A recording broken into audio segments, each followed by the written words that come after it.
What's going on, everyone? Welcome back to Manny Reads Comics. Today it's issue number 2 of Mazebook by Dark Horse. Jeff Lemire is the writer.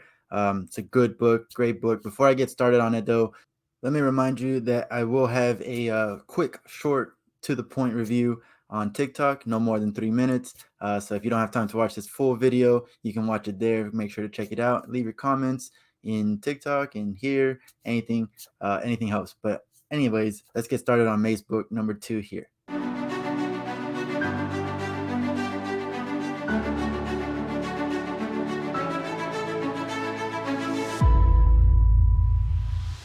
Book starts off, well, you know what, before I even get on the book, let me start on the cover here. It works for this story, the way Jeff Lemire is telling this story. It works in the interior as well. It's any other book, I would not like this art, but for this, it works perfectly with what's going on. Will's going through like a dream world. Is the daughter alive or not?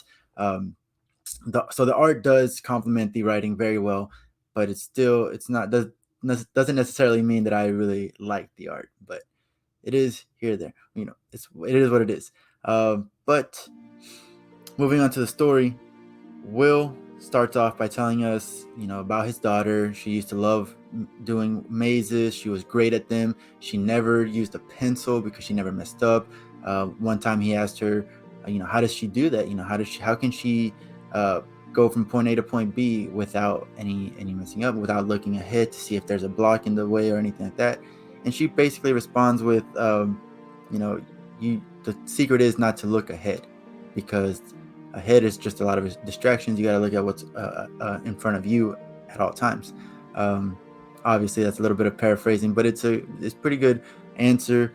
I love the fact that her face isn't shown whenever they show her on the hospital bed, because in the last issue they did mention that he's forgetting what she looked like. It's been 10 years since she passed away. It's very sad to hear that. You lose someone, their memory is all you have of them, and to be forgetting what they even look like. There are no pictures, I assume. That makes no sense to me, but he is forgetting what she looks like. So that's pretty sad. And another thing, a little detail that I like, is the fact that there isn't any color in this. It's not black and white. It's like black and a very, very, very light blue, but it's very gray. And then the only time you actually do see color is in important parts. So we see a string that's leading Will to his daughter. It's red. Her sweater is red. But there aren't many other colors other than white, blue, black, red. And it fits the story. Again, the art fits the story beautifully. Will needs to go to Elena, his ex-wife. He just wants to tell her about it. Tell her, hey, I had this dream. I heard Wendy's voice, and I think it's her. She's calling out to me. She needs help.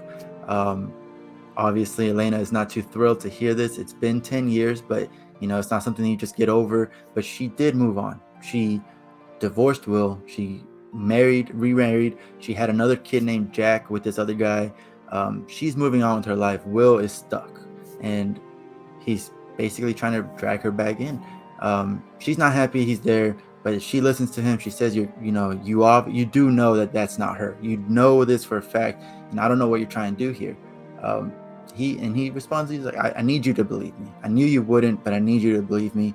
In the end, he just ends up taking some stuff from the attic that belonged to Wendy. One of the things that he found there was an unfinished maze by Wendy, and this is the maze that we see throughout the issue. He goes back home.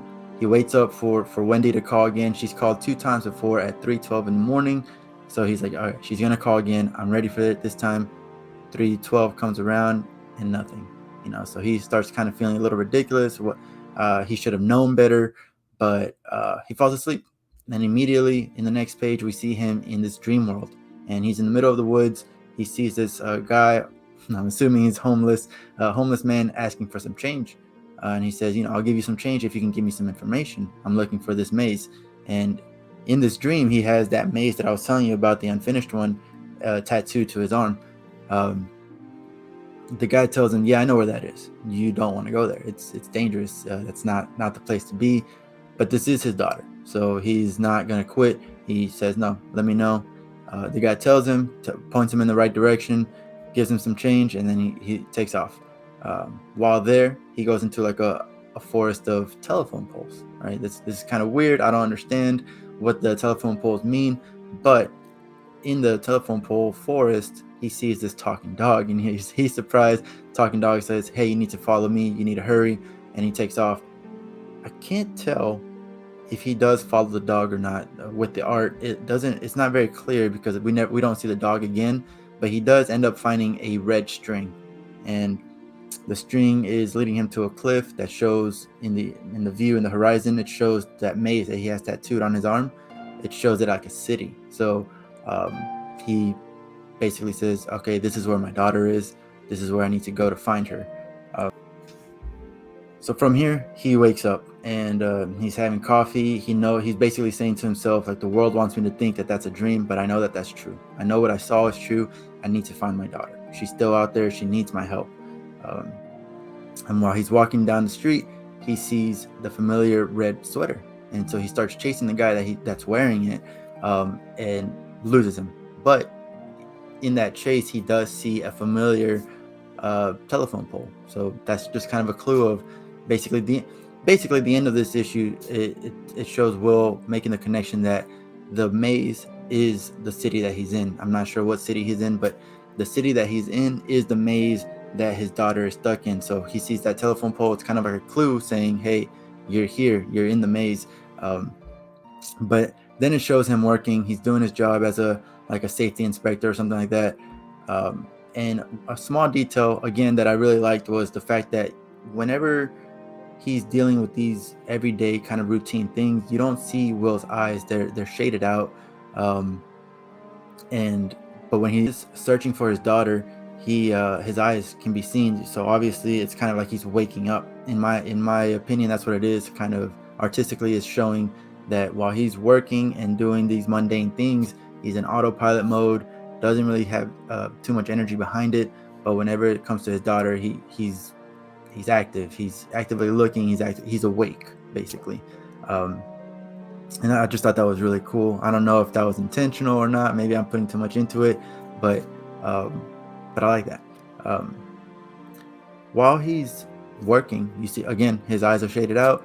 He sees these power cables, and then you can clearly see that his eyes are open. He's looking at these power cables, and it looks like it's the shape of the string that he saw in his dream. In the dream, we remember that string led him to the maze. So here he followed the power cables out to the edge of the building, and he sees the city. And he basically says it's like the first time seeing the city for what it is, which is the maze. And somewhere out there, his daughter is needing help and needing to be found.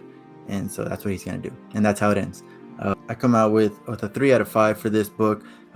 That's just average. There's nothing too amazing about it. There was nothing bad about it. It was heavy on the dialogue, but it made up with that because there were some panels where there was no dialogue and it was just art.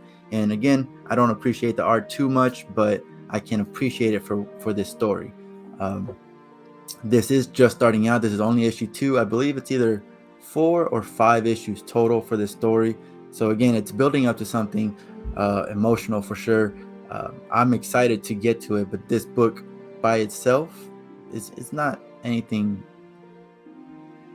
amazing. I guess you could say it's a 3 out of 5 because there's no negatives on it as well. So it's a good book. I think it's a good addition to the story, and I look forward to reading the rest of the issues. With that, if you made it this far, thank you so much for watching. I appreciate it. Again, make sure you check out the TikTok if you just want a quick wrap up of the storyline. Also, check out on Instagram. Every once in a while, I'll post just a regular review on there, and I just post other content, my favorite comics that I got or something like that. And lastly, I do have a book club that meets every Saturday. 1 month later, it's another YouTube channel. So this one, Manny Reads Comics, and then 1 month later, make sure you check those out. In there, we just talk about like our top picks of the week. We talk about what we're looking forward to, any news that we heard over the week for comics related, movies, and anything, again, media wise, TV shows or anything like that. So come check us out. It is live, so if you want to join in the comments, that's great.